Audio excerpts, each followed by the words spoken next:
প্রিয় দর্শক, সবাইকে স্বাগত।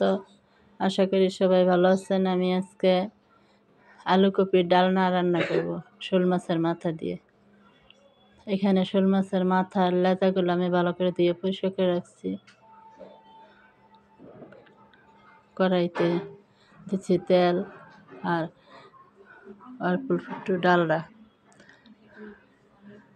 আর দিয়ে দিচ্ছি সর্ষে ফোড়নে তেজপাতা। এখন আমি মাছগুলো ওই তেলের মধ্যে ভালো করে ভেজে নিব হলুদ লবণ দিয়ে।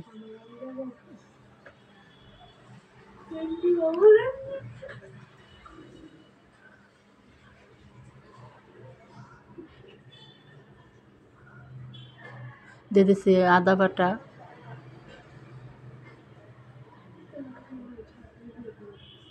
মাছগুলো আমার ভাজা হয়ে গেছে। এখন আমি আলু আর কপি আর কয়টা কাঁচামরিচ দিচ্ছি। এখন ভালো করে নেড়ে আমি কষায় নিব কপি আর আলু।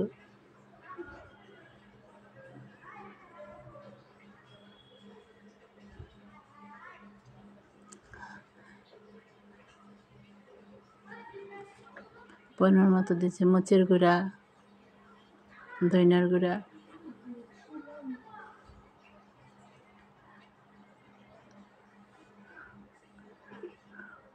আমার আলু কপি ভাজা হয়ে গেছে।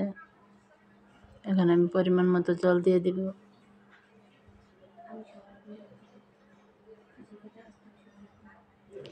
আমি 5 মিনিটের মতো ঢাকা দিয়ে রাখবো।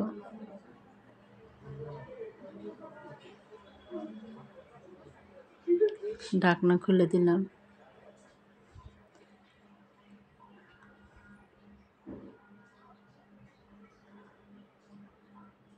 এখন দিয়ে দিচ্ছি জিরার গুঁড়া,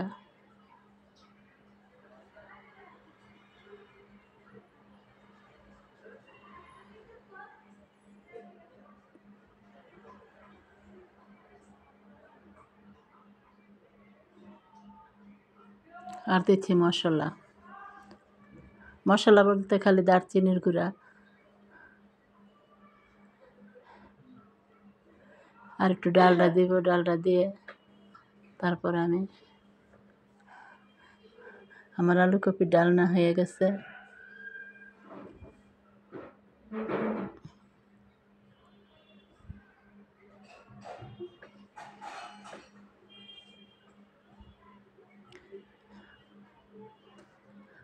আমার ভিডিও যদি আপনাদের ভালো লাগে, শুরু থেকে শেষ পর্যন্ত দেখবেন, আর একটা লাইক শেয়ার কমেন্ট করবেন। ধন্যবাদ।